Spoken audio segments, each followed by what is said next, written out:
No culto passado, na quarta-feira passada, né, nós vimos a primeira parte sobre a congregação cristã, conhecida como a Igreja do Véu, né, porque ela é uma seita. Aqui em Atos, o capítulo 20 e o versículo 28, né, foi dado um conselho. Um conselho foi dado pelo apóstolo Paulo, né, de que aqueles pastores, aqueles homens que cuidavam de um rebanho, que cuidavam de uma igreja, eles deveriam olhar por eles, tomar cuidado, vigiar por eles mesmos e também por todo o rebanho, pela igreja, pelo qual Deus os constituiu como pastores, para pastorear aquela igreja. E Paulo ele fala que ele sabia que depois da partida dele, iria aparecer no meio da igreja, ia aparecer nas igrejas, lobos cruéis que não poupariam o rebanho. Ele dizia: eu sei que até dentre vós mesmos se levantarão homens que vão falar coisas perversas para atraírem os discípulos após si. Muito bem. Essa é uma das características na CCB, porque eles não evangelizam, né? Eles não evangelizam, eles não trabalham com evangelização de pecadores, eles não buscam almas para Cristo, né? Eles buscam pessoas de outras denominações para corromper a mente delas com seus ensinos antibíblicos, tá? É isso que eles fazem. Eles não pregam o evangelho para os pecadores, eles vão atrás dos irmãos das igrejas para fazerem isso. Então, no culto passado, nós vimos as características de uma seita. Essas características, elas se encontram nas 4 operações da matemática, né, que eu mostrei. É isso: adição, multiplicação, divisão, subtração, né?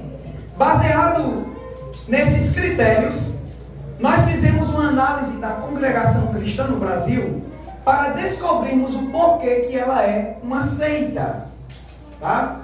Passa aí, irmão Cícero, por favor. O primeiro que nós vimos foi a adição, não é isso? Na adição, eles adicionam algo à autoridade das Escrituras, tornando a Bíblia insuficiente, tá? Então, para eles, para as seitas, a Bíblia por si só, ela não é suficiente. Então, a congregação cristã no Brasil, apesar de afirmar que crê na Bíblia Sagrada, eles devotam mais fé nos ensinos da liderança deles, tá? Eles devotam mais fé nos ensinos da liderança ou do manual de doutrinas deles, nas próprias doutrinas desse sistema, de forma inquestionável, como se eles tivessem o mesmo nível de autoridade que as Sagradas Escrituras. Isso é muito perigoso. É muito perigoso. Quando você vê alguém trazendo uma profecia e dizendo: você não pode questionar a profecia, essa pessoa está colocando a profecia no mesmo nível que as Escrituras Sagradas. Porque quem é inquestionável é as Escrituras, tá? Então esses líderes, eles costumam trazer alguns ensinos e os adeptos da igreja, eles têm que se submeter a esses ensinos e acreditar neles sem questioná-los. E assim eles estão adicionando algo mais às Escrituras Sagradas. Então a Bíblia não é suficiente. Eu estou aqui pregando para vocês, mas se eu cometer algum erro, vocês podem depois chegar até mim e questionar o que eu falei à luz da Bíblia Sagrada. Lá não pode fazer. Se você fizer isso, você corre o risco de ser expulso da denominação, tá? Vejamos um exemplo deles, né, de que eles sempre adicionam algo às Escrituras Sagradas. Segundo a CCB, eles afirmam que não existem pastores eles afirmam que não existem pastores, que só Jesus é o único pastor. Aonde eles tiraram isso? Da Bíblia? Não. Não foi da Bíblia que eles tiraram isso. Para dizer que não existem pastores. Se a congregação cristã no Brasil tivesse realmente a Bíblia Sagrada como única regra de fé e prática, há muito tempo eles teriam abandonado esse falso ensino. Vamos ver o que a Bíblia diz? Lá mesmo. Isso, a partir de agora você...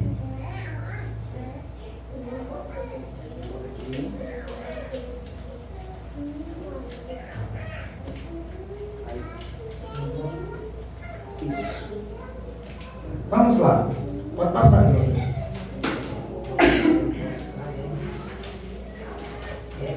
Oi? Isso. Pronto. Em Efésios, o capítulo 4, os versículos 10 e 11.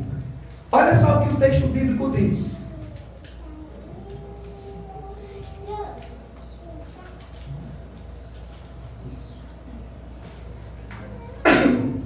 Efésios capítulo 4, versículo 10 diz: aquele que desceu é também o mesmo que subiu acima de todos os céus para cumprir todas as coisas. Quem foi esse? O que desceu foi o mesmo que subiu, foi Jesus. Passa o próximo, irmão. O versículo 11 diz: e ele mesmo, Jesus, quando ele subiu, ele deu uns para apóstolos, e outros para profetas, e outros para evangelistas, e outros para pastores. Outros para pastores.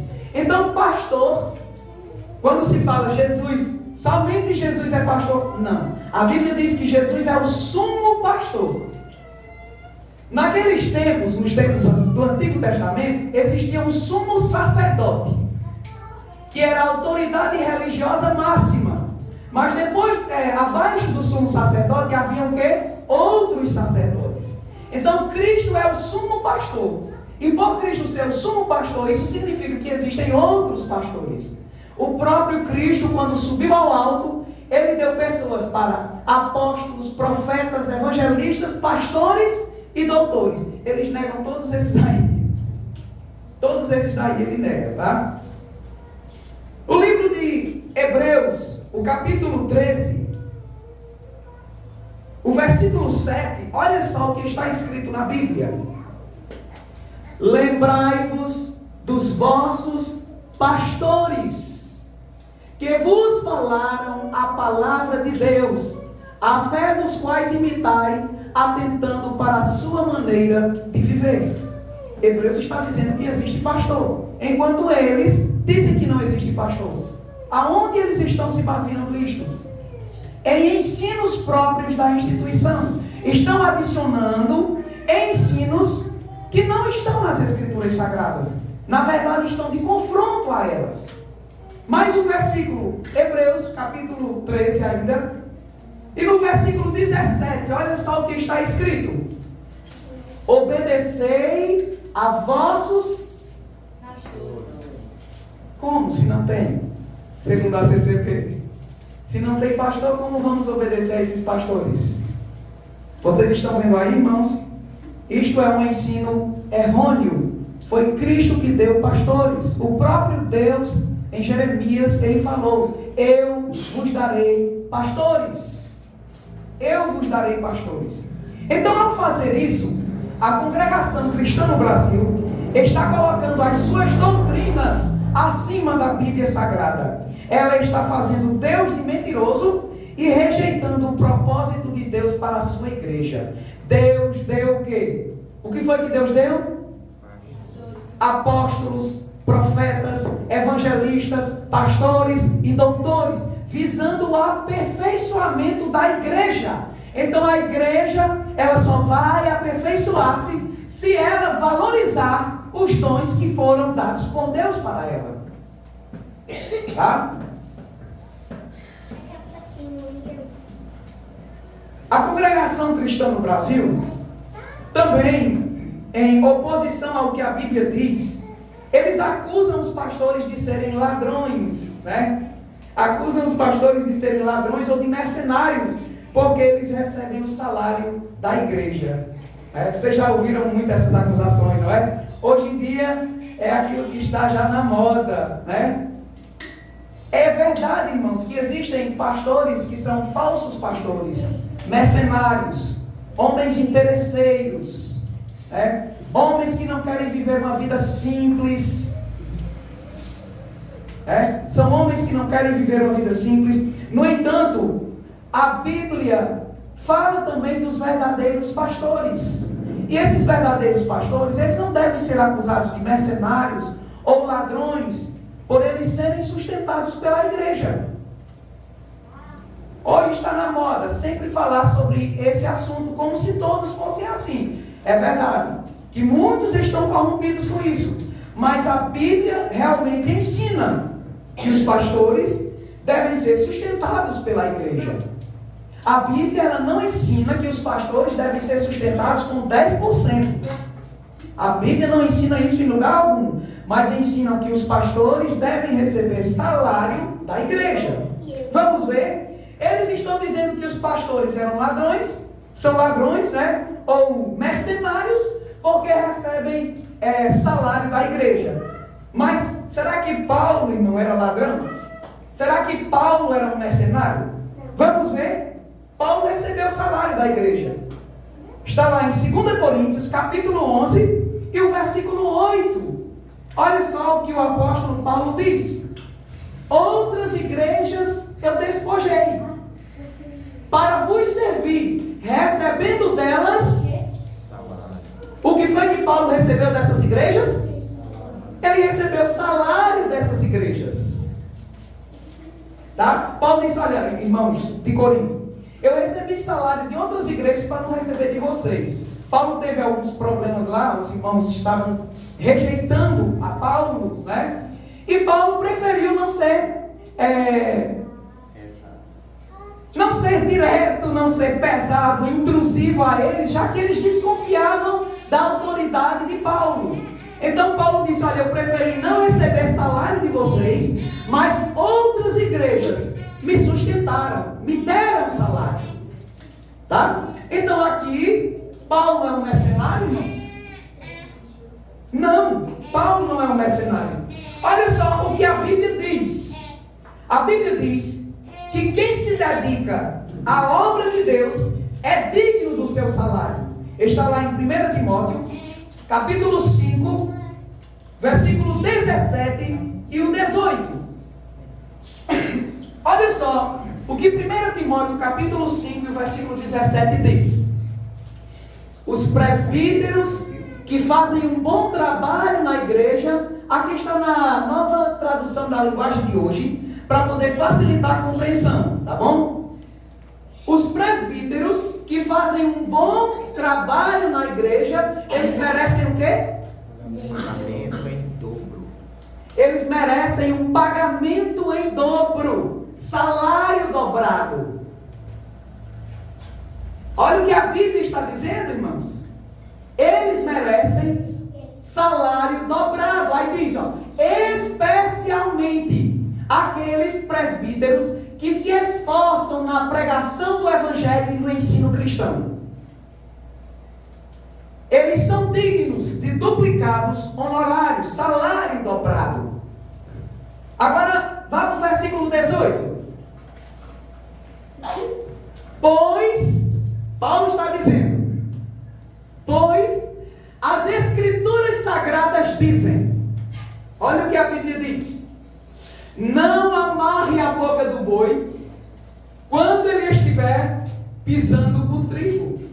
Era uma lei mosaica que quando o boi estava trabalhando, pisando o trigo, malhando o trigo, se ele tivesse fome, ele tinha direito de comer um pouquinho, tá?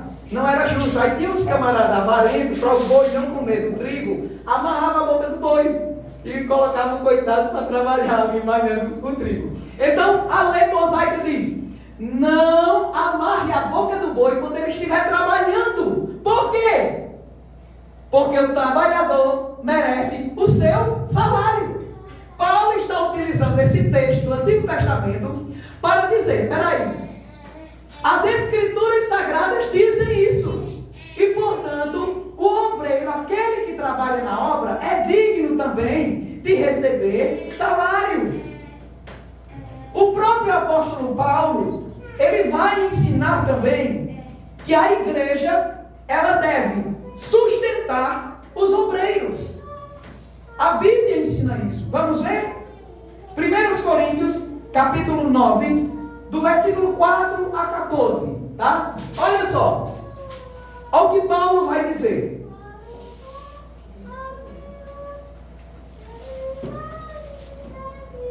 Paulo diz: não temos nós o direito de comer e beber? Será que nós não temos? Presta atenção, irmão, porque quando forem falar sobre esse assunto, vocês vão ver uma base bíblica, tá? Eu não vou achar nenhuma base bíblica para falar que os pastores devem receber os 10%. Eu não acho base bíblica para isso. Mas que eles devem ser assalariados, isso é verdade, tá?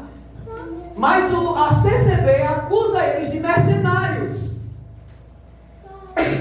Diz: não temos nós o direito de comer e beber? Versículo 5. Paulo diz: não temos nós o direito de levar conosco uma esposa crente, como também os demais apóstolos e os irmãos do Senhor e Pedro? Eles todos são casados, têm uma esposa, só eles têm o direito de, quando forem para em suas viagens, levar a esposa? Será que nós também não temos esse direito? Versículo 6. Ou só eu e Barnabé? Ou será que só eu e Barnabé é que não temos o direito de deixar de trabalhar? Só nós que temos que trabalhar? A gente trabalha secularmente para conseguir dinheiro para nos sustentar e trabalha também na igreja? É só eu e Barnabé que não temos o direito de deixar de trabalhar para ser sustentado pela igreja? Aí, versículo 7, olha só o que Paulo diz: quem jamais milita a sua própria custa? Ninguém. Quem planta uma vinha e não come do seu fruto? O camarada plantou, ele vai comer do fruto.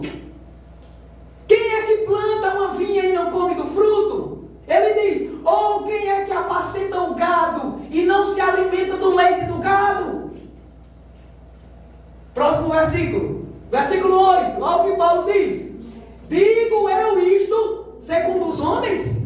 Será que eu estou falando isso de mim mesmo? Será que o que eu estou falando é segundo os homens?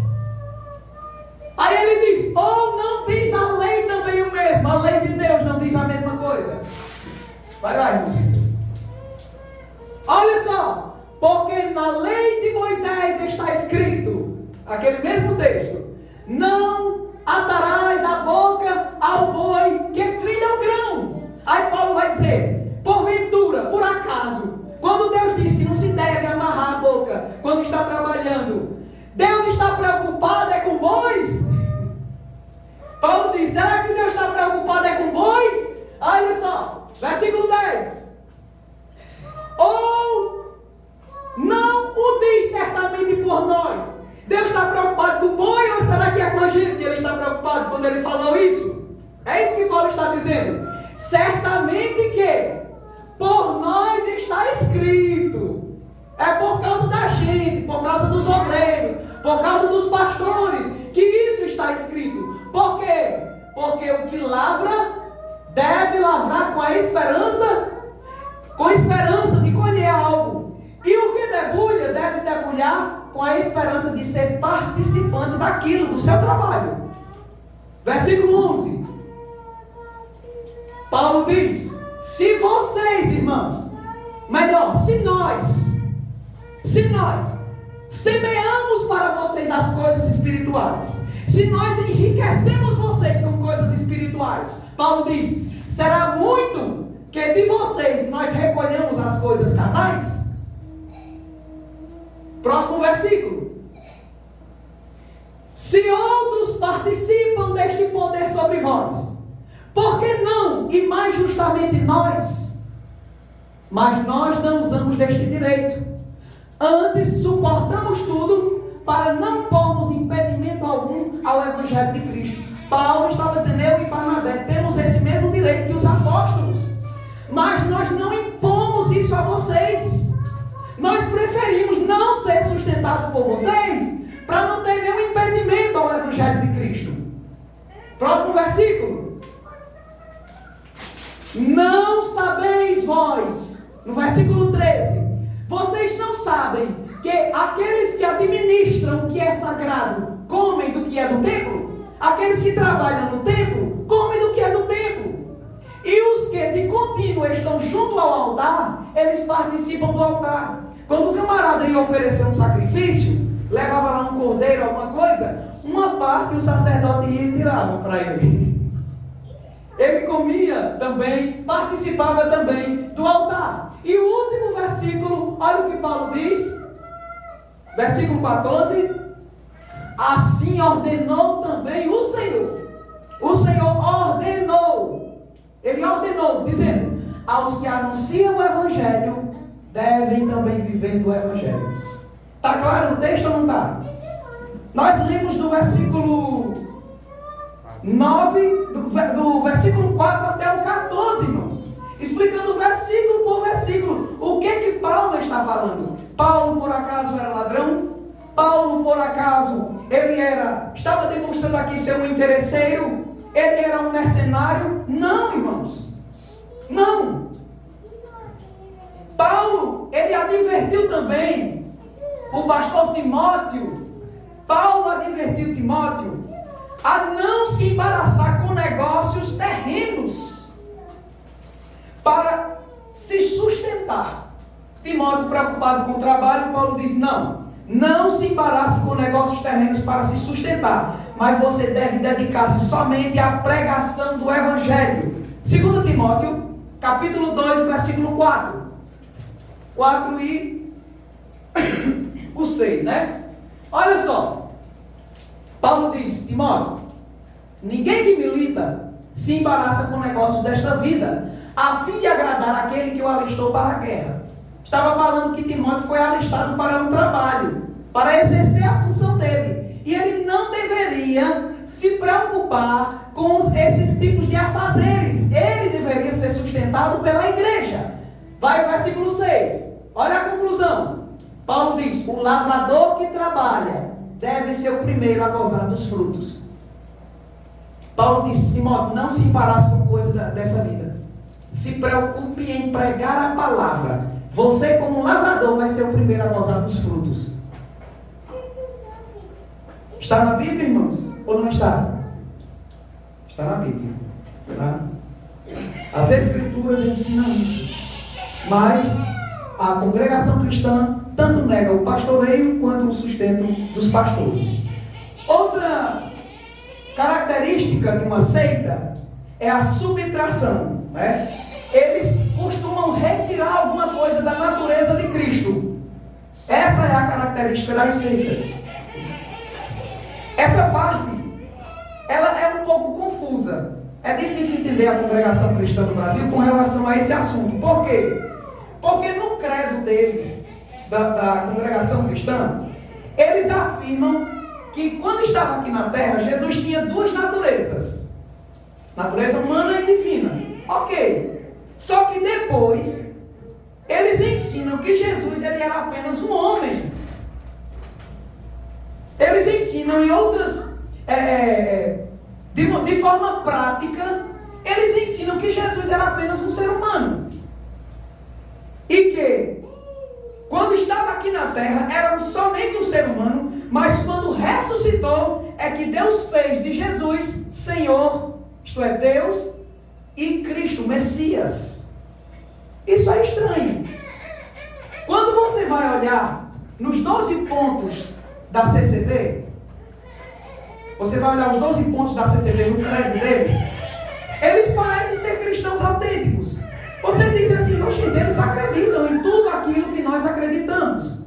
Mas, quando você vai ver na prática, e em alguns livros, em algumas reuniões que eles fazem algumas reuniões secretas, e essas decisões ficam entre eles mesmos.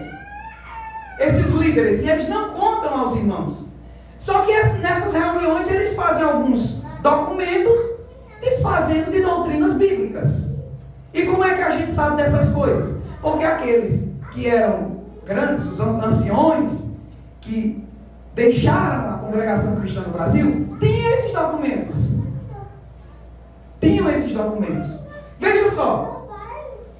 Eles, no credo, afirmam que Jesus tinha as duas naturezas, humana e divina.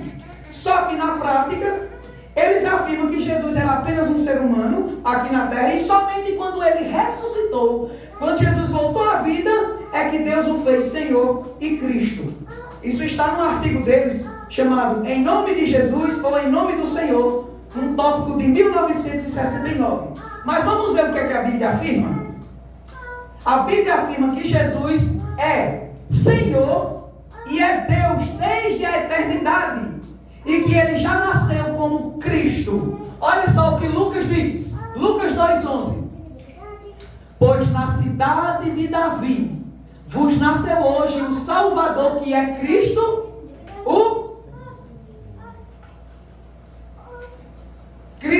o Senhor. Irmãos, quando você vê aqui Jesus sendo chamado de Senhor, não é Senhor pronome de tratamento, não. O Senhor, a senhora, que Senhor é Deus, tá? Deus. Então está falando aqui, desde a eternidade, o próprio Cristo, ele já é Senhor, ele já é Deus. Ele já nasceu como Senhor e como Cristo. Vejamos também Marcos, capítulo 14, versículos 61 e 62. Olha só. Quando Jesus estava ali, quando Jesus foi levado preso, tá? Estava no tribunal. Diz o texto: mas ele calou-se e nada respondeu. O sumo sacerdote lhe tornou a perguntar e disse-lhe: és tu o Cristo? A CCB ensina que Jesus só se tornou Cristo quando ele ressuscitou. Mas aqui, antes da ressurreição, antes de morrer, o sacerdote, o sumo sacerdote já perguntou: você é o Cristo? Isto é, você é o Messias? E olha só, próximo versículo. E Jesus disse-lhe: eu o sou. Eu sou o Messias. Eu sou o Cristo. Próximo slide. Alguém tem alguma dúvida? Outra característica das seitas: multiplicação. Multiplicação. O que elas fazem? Elas exigem muito mais do que crer em Cristo para serem salvas. Tá? Não, você precisa fazer muito mais do que crer em Jesus para ser salvo. A fé suficiente, como apresentada nas Escrituras, deve ser acrescentada de mais alguma doutrina particular deles. Alguma outra coisa. E eles fazem isso? Fazem. A CCB também acrescenta mais alguma coisa. A fé não é suficiente para lhe salvar. Vamos ver? Um exemplo: o batismo. O batismo. Eles acreditam na regeneração batismal. Para eles, o batismo, ele auxilia na salvação, regenerando o homem. Se a pessoa não for batizada, ela não será salva. Olha aqui o que está no documento deles. O fundamento desse santo mandamento, isto é, o mandamento do batismo, qual é o fundamento? É o perdão dos nossos pecados e a salvação das nossas almas. Ou seja, através do batismo nós obtemos perdão de pecado e salvação das nossas almas. Por causa desse ensino aí, sabe o que é que eles fazem, irmãos? Eles saem batizando todo mundo. Qualquer pessoa que for na igreja deles, se ela quiser ser batizada, ela vai ser batizada. O camarada chega bêbado, chega drogado, de todo jeito, e é batizado lá. É batizado. Eles acreditam que... E se já foi, tem que ser rebatizado. Rebatizado novamente. Se foi em outra igreja, ele não em outra igreja não é reconhecido. Você não é reconhecido nem como irmão, como um crente autêntico, se você foi batizado em outra igreja, né? Tem que ser batizado lá. Então eles rebatizam você novamente. Tá? Tem um caso que aconteceu por aqui, pelas redondezas, né? De um senhor que ele estava, morre, mas não morre, né? hospital, estava lá internado e a família, como era da CCB, orou por ele, né? Foi orar porque estavam preocupados, porque ele estava em tempo de morrer, mas não tinha sido batizado, né? Então, com o tempo, ele obteve alta, voltou para casa, né? Mas teve, parece que, algumas complicações de novo. E nas carreiras, a família foi e batizou ele, né? Batizou. Tempos depois, ele morreu. Ele morreu, mas a família ficou feliz. Não feliz porque ele morreu, mas feliz porque ele morreu batizado e, portanto, estava salvo. Morreu salvo, né? Então, esse ensino, irmãos, não encontra nenhum respaldo na Bíblia. Qual é a grande heresia desse ensino? Qual é o grande perigo dessa doutrina da CCB? É porque isso ensina salvação pelas obras. Você tem que praticar uma obra, isto é, ser batizado para ser salvo. E segundo, torna o sacrifício de Jesus insuficiente para salvar o homem. Cristo morreu por quê? Para que Cristo morreu? Para nos salvar. Mas ele morreu à toa, porque um batismo só é suficiente para isso. Está vendo como isso é estranho? Torna o sacrifício de Cristo inútil. Eles também têm uma fórmula própria para o batismo, tá? E eles acreditam que o batismo é um sacramento. Sacramento, isso lembra para vocês o quê? A Igreja Católica, não é? Eles falam de 7 sacramentos. Então, para a CCB, o batismo também é um sacramento. Coloca aí, irmão, por favor. Olha só o que eles dizem na doutrina do batismo. Isso aqui você encontra no site dele, da própria instituição, né? Quando se vai batizar, olha só, quando se vai batizar, sendo ao servo de Deus um mandado do Senhor de batizar, né? Para cumprir o mandamento, deve usar as palavras: em nome do Senhor Jesus. Olha só, em nome do Senhor Jesus te batizo. Não pode dizer eu, tem que dizer te batizo, porque eles acreditam que você está acrescentando mais alguém aí. Só que não faz diferença alguma.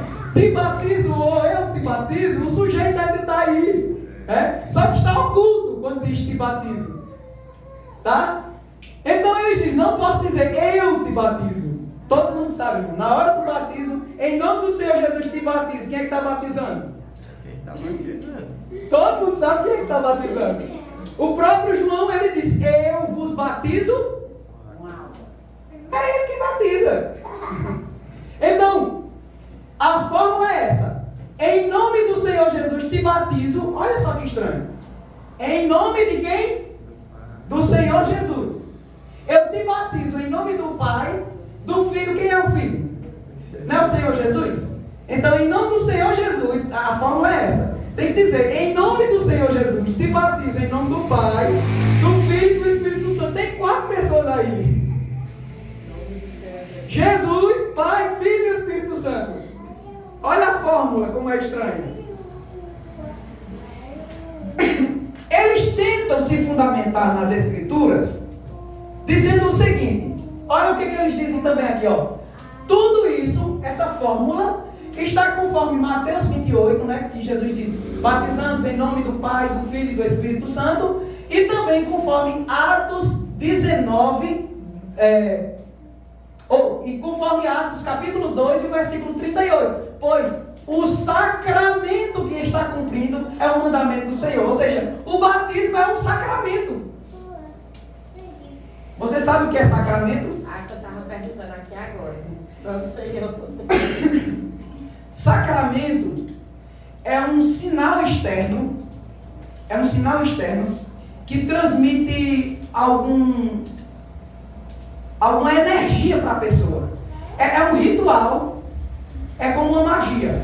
É um ritual, você junta umas plantinhas, faz aquela macumbazinha, né, e o negócio funciona. Tá entendendo? A porçãozinha do amor. Você fez aquilo ali, tomou, Está apaixonado. Então eles acreditam que o batismo ele também é um sacramento. Assim que você é batizado, aquilo tem um valor mágico. Torna mais espiritual. Aquilo purifica você de todos os seus pecados. Batizou na água, né? Só um mergulhinho não dá tempo de tirar o grupo, mas tira todo o pecado, né? Muito bem. Olha só como eles se baseiam nessa fórmula aqui, ó. Em nome do Senhor Jesus. Vai lá. Eles se baseiam em Atos capítulo 2, 38, que diz assim, ó. E disse-lhes Pedro. Pedro diz, arrependei-vos e cada um de vós seja batizado em nome de Jesus Cristo. Aí eles veem esse versículo e dizem, olha, tá vendo? A Bíblia diz que a pessoa tem que ser batizada em nome de Jesus Cristo. A fórmula do batismo tem que incluir em nome de Jesus Cristo. Tá? Essa é a interpretação deles. No entanto, irmão, essa expressão aqui, em nome de Jesus Cristo, não é uma fórmula de batismo. Não está dizendo como deve ser batizado, mas ela é expressa sob a autoridade de quem o batismo está sendo feito. Tá? Isto é, o batismo é feito sob a autoridade de quem? De Cristo. Jesus disse, em meu nome vocês expulsarão demônio. Quando você expulsa um demônio, sob a autoridade de quem você expulsa? De Cristo. Do mesmo jeito, você está batizando sob a autoridade de quem? Com que direito você está batizando? Quem te permitiu fazer isso? Cristo Jesus. Foi isso que Pedro disse, conforme Jesus disse para fazer. É apenas e sejam batizados em nome de Jesus. Ou seja, foi Jesus quem ordenou aos discípulos tanto batizar as pessoas, quanto também Jesus deu aos discípulos a fórmula correta. Então isso aqui não é uma fórmula, irmãos. Apenas está dizendo, eu vou batizar vocês sob a autoridade de Cristo. Jesus mandou. Coloca aí, irmãos, o próximo slide. Está lá em Mateus capítulo 28, versículo 19. A ordem, que é em nome de Cristo, porque foi Jesus quem disse, vão, ensinem a todas as nações batizando. Quem mandou? Foi Cristo. É por isso que Pedro disse, eu batizo vocês em nome de Jesus Cristo. Mas qual é a fórmula do batismo? Jesus diz, batize ela em nome do Pai e do Filho e do Espírito Santo. Essa é a fórmula do batismo. Tá certo? Vejamos os textos utilizados por eles para ensinar que o batismo salva. Marcos capítulo 16, o versículo 16. Eles usam esse texto. Diz, quem crê e for batizado será... Para você ser salvo, você tem que crer e ser batizado. Esse é o entendimento deles. No entanto, só precisa você continuar a leitura. Mas quem não, será condenado. Por que não incluir o batismo? Quando Jesus colocou aqui, quem crê e for batizado, é porque naturalmente aqueles que criam, eles se candidatavam para ser batizados. Eles queriam expressar a sua fé em Cristo Jesus através do batismo. Mas o que é essencial para a salvação é crer. Quem não crê é condenado. Você pode ser batizado, mas se você não crê em Cristo Jesus, você é condenado com água e tudo. Tá? É condenado com água e tudo. Vejamos outro texto que eles utilizam.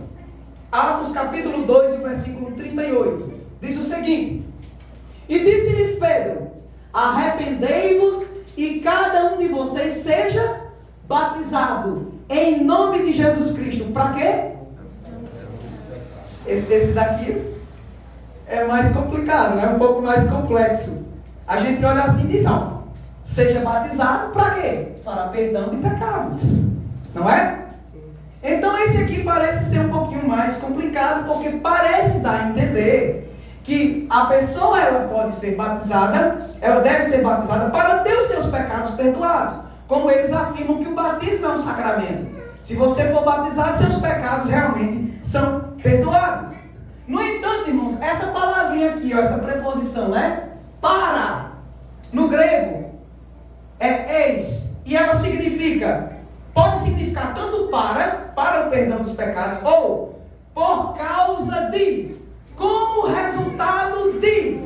Em outras palavras, o texto pode significar o seguinte: arrependam-se e sejam batizados como resultado de vocês serem perdoados por Deus. Tá?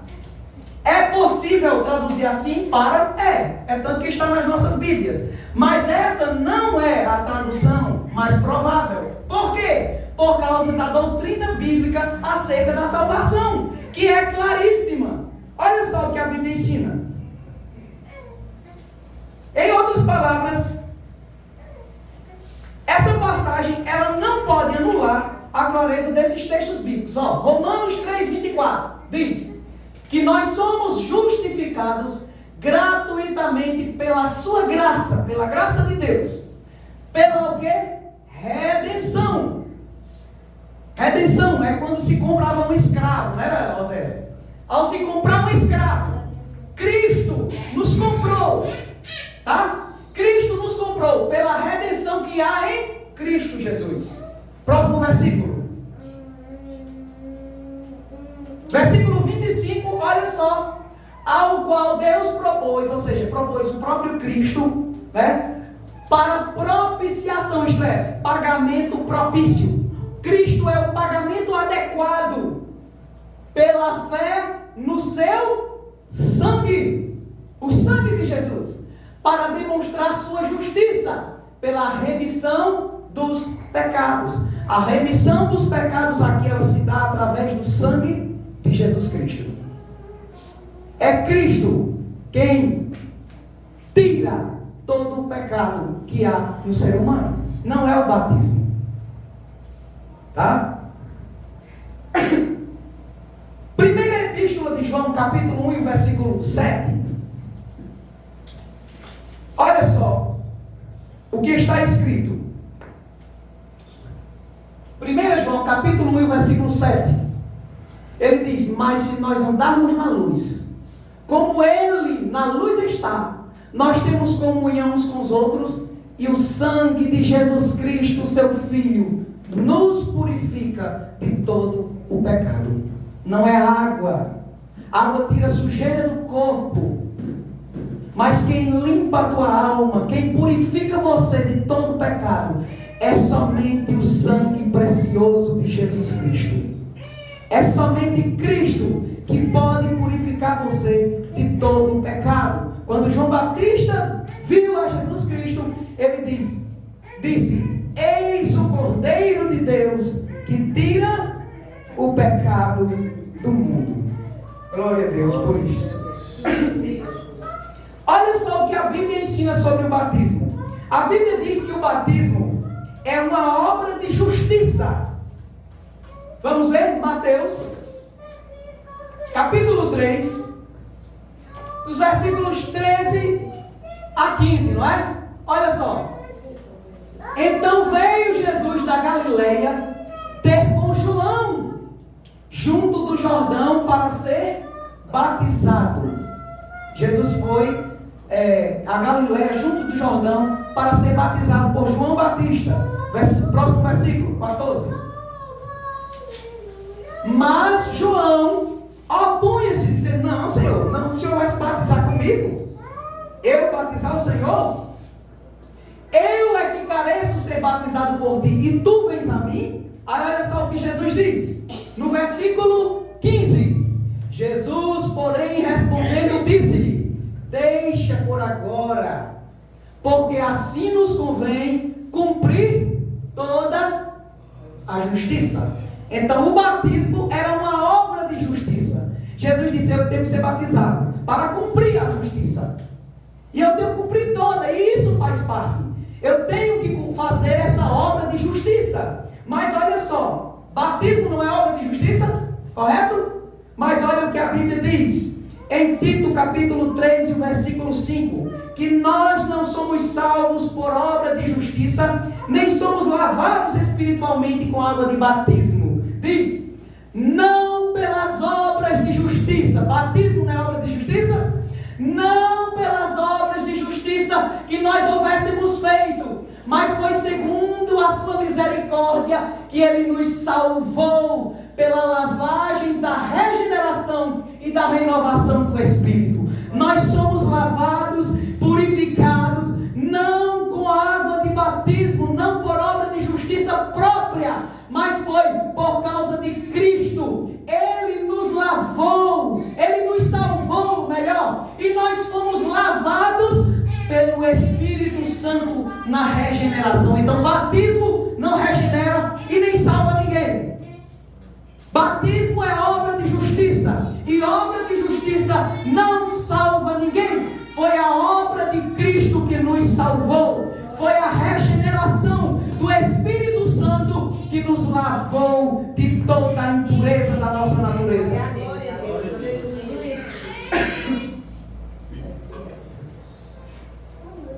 Cristo, Jesus Cristo também, no seu ministério, Ele perdoou pecados, salvou pessoas sem precisar batizar elas. Se o batismo era importante, por que Jesus não batizou? Não é? Jesus veio buscar e salvar quem se havia perdido. E se para ser salvo precisava ser batizado, por que Jesus não ia e batizava? Não é? Olha só o que está escrito em Mateus, Lucas, né? Em Lucas, capítulo 7, versículo 48 e o 50, olha só. E disse a ela, está falando daquela mulher que apareceu para lavar os pés de Jesus com suas lágrimas, aí, seus cabelos ali. Aquela mulher lá, Jesus disse a ela, os teus pecados te são perdoados. Essa mulher foi perdoada dos seus pecados. E em seguida ela foi o quê? Batizada? Não. Olha só, próximo versículo, versículo 50.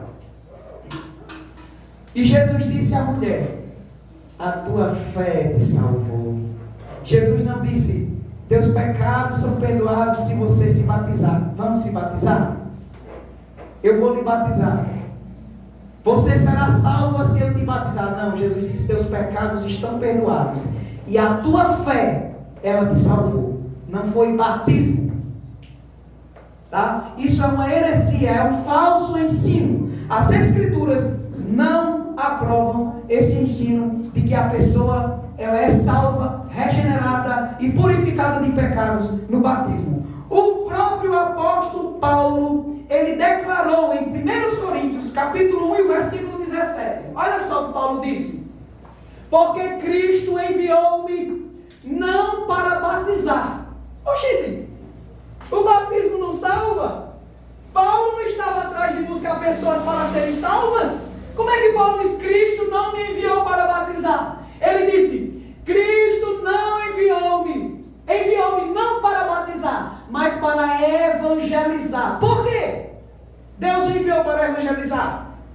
Porque pela graça sois salvos por meio da fé. Paulo diz, como vão crer se não tiver quem pregue? Como vão crer naqueles de quem nada ouviram? Então a maior importância aqui é a pregação do Evangelho. Se as pessoas ouvirem o Evangelho, crerem em Cristo Jesus, elas terão os seus pecados perdoados e obterão a salvação. Salvação somente pela fé. Divisão, não é? Pode passar o próximo. Outra característica das seitas: divisão. Ou seja, a glória devida a Deus, ela é dividida com a glória do sistema religioso, tá? Não se pode ser fiel a Deus participando de outro sistema religioso. Você tem que ser da nossa. Porque só a nossa tem aquelas regrazinhas, tem aqueles tipos de ensinos, né? Só a nossa você vai agradar a Deus perfeitamente. Nas outras não. Nas outras você vai ser só um primo, né? Não é assim que ele me chama, né, o CCB? Me chama de primos. Assim você vai ser só um primo, né? Não tem como ser um irmão. Então, só se pode agradar a Deus fazendo parte daquele grupo e seguindo os seus ensinamentos particulares. Você vai ver alguns dos ensinos particulares deles. Já estamos para terminar. Para a CCB, colocar aí delante, vocês. Vocês estão meio desobedientes. Para a CCB, olha só os ensinos particulares dele. A pregação do Evangelho fora do culto da igreja é contrário à Bíblia. Você não deve sair aí no meio da rua pregando o Evangelho. Você não deve sair de porta em porta pregando o Evangelho. Você não deve ir aí como missionário pregando o Evangelho. Não.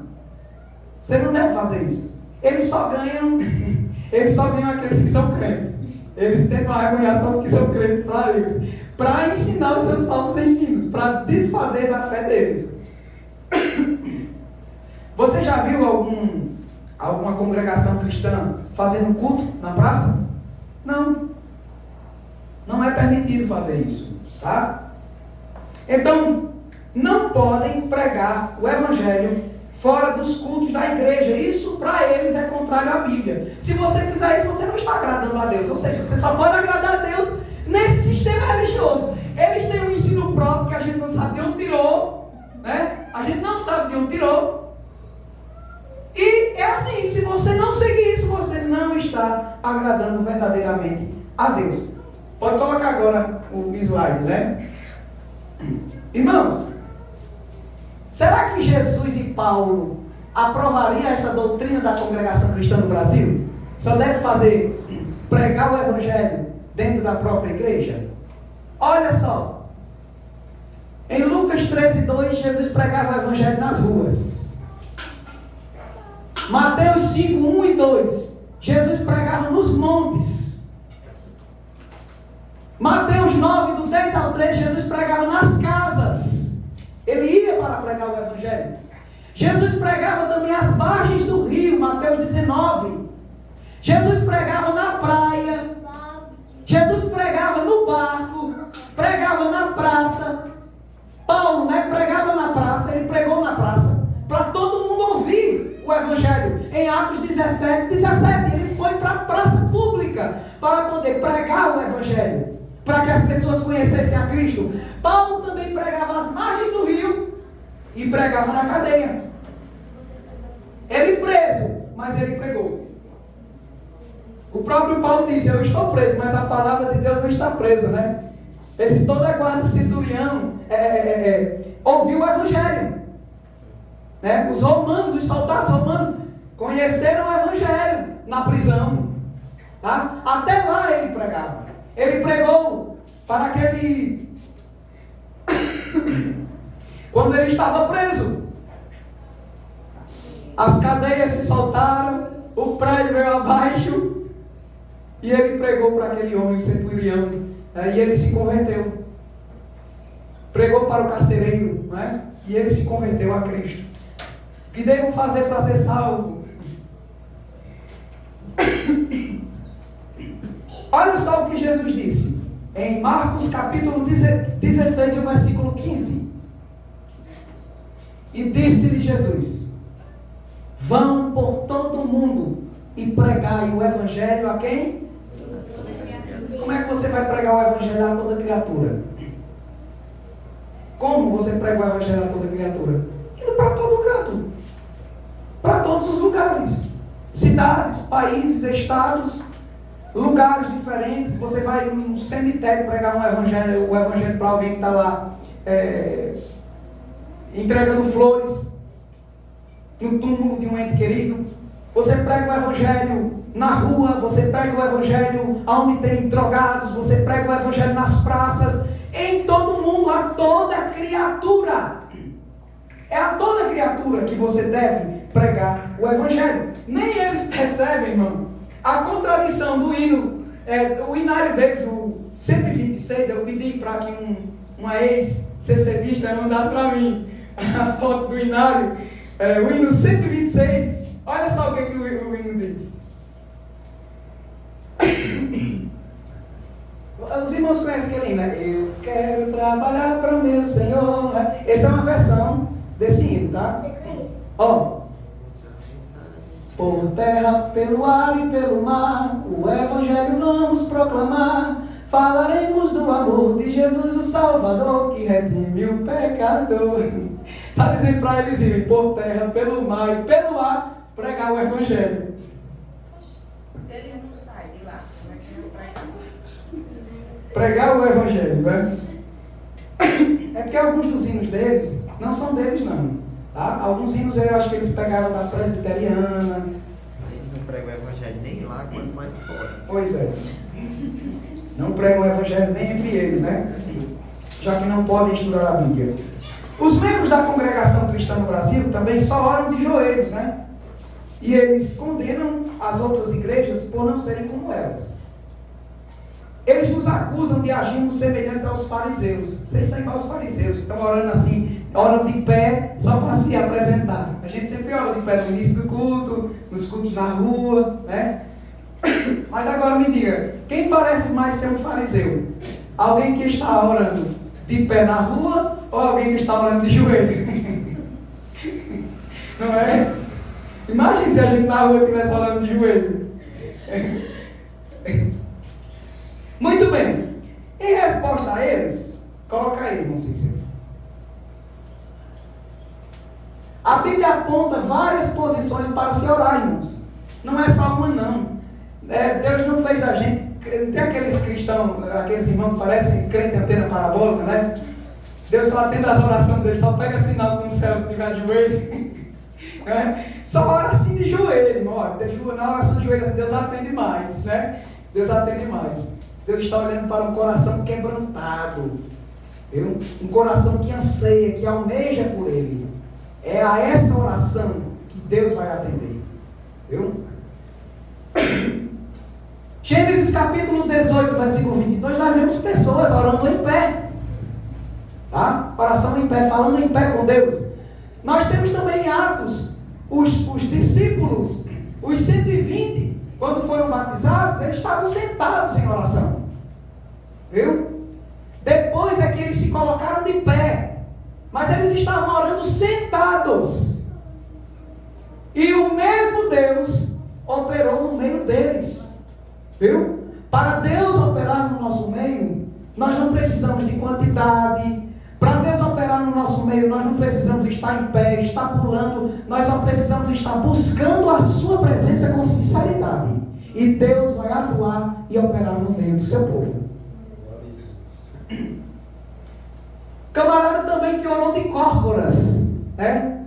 Parece que foi o Elias que fez a oração de córcoras.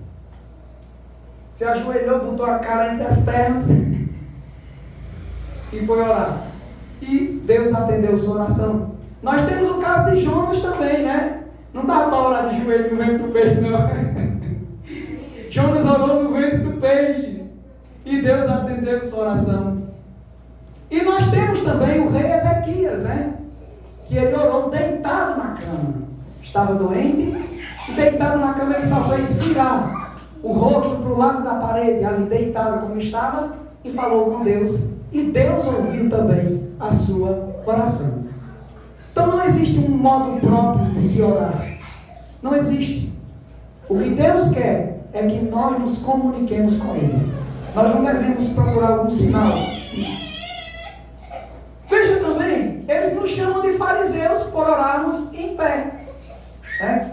Você tem que orar com humildade, de joelho. Mas olha só, vamos ver a história do fariseu e do publicano.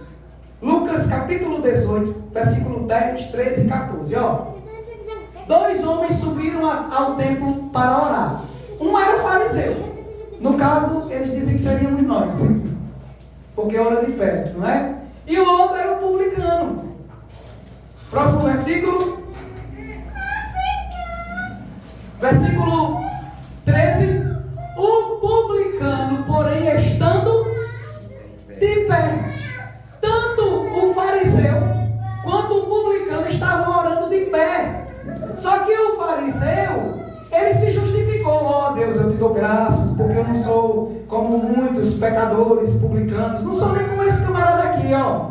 A oração dele era essa. E ele estava de pé. E a do publicano, que era pecador, foi de pé também. Só que a humildade não estava no estereótipo, estava no interior dele.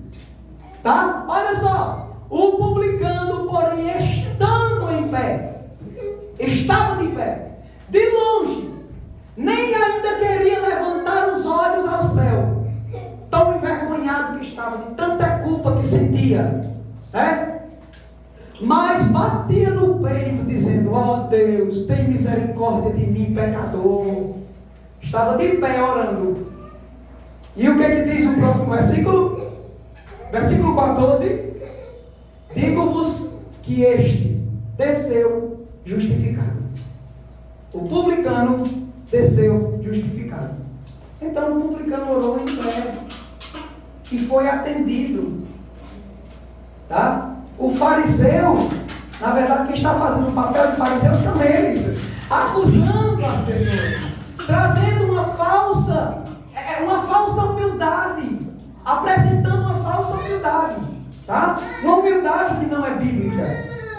Muito bem, irmãos. Para a gente finalizar, eles também eles trazem pelo menos 3 ensinos que são estranhos. O ensino do ósculo santo, né, que é aquele beijo no rosto. Tá? O beijo no rosto. Não é estranho às escrituras sagradas. Paulo fala: saudai uns aos outros com o ósculo santo. No entanto, essa saudação, né, eles ensinam que a gente saúda os outros de forma errada, de forma orgulhosa, né, de uma forma que não é santa, porque tem que saudar com o ósculo, que é o beijo santo. Só que o beijo santo deles não tem nada de santo, porque o homem tem que beijar um homem e a mulher tem que beijar a mulher. Quando Paulo diz uns aos outros, eram todos. Então, não tem nada de santidade, é uma saudação, um beijo cheio de maldade. Não beija a mulher ali não, não beija a irmã não, só beija o irmão. Isso é estranho, tá? Se é para obedecer o mandamento, se tem que ser assim, tem que ser do jeito que era nas escrituras sagradas. Um beijava o outro sem maldade alguma. Mas nós temos uma forma que está de acordo com a nossa cultura. A paz do Senhor Jesus. Pegou na mão, deu um abraço, pronto. É uma saudação que é santa. A santidade tem que vir de dentro, irmãos. Não é do estereótipo, não é do ritual. Eles também ensinam que a mulher ela tem que usar um véu quando ela for orar ou profetizar. Né? E criticam muito as demais denominações porque não usam, não fazem uso do véu. Só que Efésios capítulo 5 e o versículo 18 diz que os irmãos devem orar em todo o tempo. Então, se a pessoa deve orar em todo o tempo, e para orar ou profetizar tem que usar o véu, a pessoa tem que estar com o véu em todo o tempo para poder orar. Não é? O ensino bíblico acerca do véu, irmãos, não era para toda mulher, era para as mulheres casadas. Naquela cultura, o véu era um símbolo de que o esposo estava tomando a mulher como esposa. Na nossa cultura, o símbolo de que o homem está tomando a mulher como esposa é ao colocar aliança em seu dedo. Tá? Mas naquele tempo não. Quando ele tomava como esposa, ele colocava o véu em sua cabeça. E diz que a mulher que ora ou profetiza seu véu desonra sua própria cabeça, que é o seu marido. O cabeça da mulher é o marido. Então, o princípio é bíblico. O princípio da submissão é que a mulher deve demonstrar que ela é submissa ao seu marido, assim como a igreja deve ser submissa a Cristo. Há símbolos que demonstram a submissão da mulher? Sim, aliança. Aliança, ela está mostrando: eu tenho um esposo, eu tenho um marido, não precisa usar o véu. Tá? E outros, eles também são conhecidos pelo uso imoderado de bebidas alcoólicas. Né? Bebidas alcoólicas. Eles, em suas festas, quando eles se juntam, né? Eles bebem e são famosos por beberem muito, né? Muito mesmo. Tem casos de anciãos sendo levados ao púlpito, né? sendo levados ao púlpito por homens para pregar, porque ele já estava chapado, né? Já estava caído mesmo, tonto. Tá? Temos muito caso. Inclusive, no estado do Paraná, eles são chamados de forma pejorativa de congregação cristã do barril, né? Porque eles bebem muita cerveja, né? Então, eles têm essa fama do uso imoderado de álcool. O interessante é que eles proíbem casamentos na igreja, porque eles proíbem casamentos na igreja, proíbem a apresentação de crianças, né? Festas realizadas na igreja. Nada disso é permitido dentro do templo para evitar a profanação. Mas a profanação está no próprio templo do Espírito. No próprio templo do Espírito, em que eles estão consumindo muita bebida. Não são todos, é claro. Mas há muitos deles, de maneiras que estão escandalizando pelo mundo devido às ações que eles estão tomando. Tá certo? O que está escrito lá em Efésios? Não vos embriagueis com vinho em que há contenda, mas enchei-vos do Espírito Santo. Tá? Tem algo muito melhor do que estar se embriagando. É o cristão se encher do Espírito Santo. Então, irmãos, esses são alguns dos ensinos da congregação cristã no Brasil que deixam evidentes que ela é uma seita. Os seus ensinamentos são antibíblicos e desviam irmãos da verdadeira fé. Quando um cristão vai para lá e ele vai ser batizado novamente, essa pessoa está negando a sua fé. Imagine você um cristão autêntico. Você de repente diz: eu gostei da congregação cristã no Brasil, vou para lá. Aí você chega lá, quando chega lá, você diz: eu quero ficar por aqui. Ele diz: você já é batizado, não é? Sim, sou batizado, creio em Cristo Jesus. Mas você não é salvo, você tem que ser batizado aqui de novo. Você está negando tudo o que aconteceu. Você está negando sua fé que você tinha anteriormente. Você está dizendo: o batismo que eu tive, que expressava a minha fé em Cristo Jesus, era inválida. Só é válido esse agora. Agora eu estou sendo salvo, agora eu estou sendo regenerado e agora os meus pecados estão sendo purificados. Então você está cometendo o pecado de apostasia. Não faça isso, irmãos. Não caiam nos falsos ensinos, no engano da congregação cristã no Brasil. Amém? Amém. Fiquemos de pé.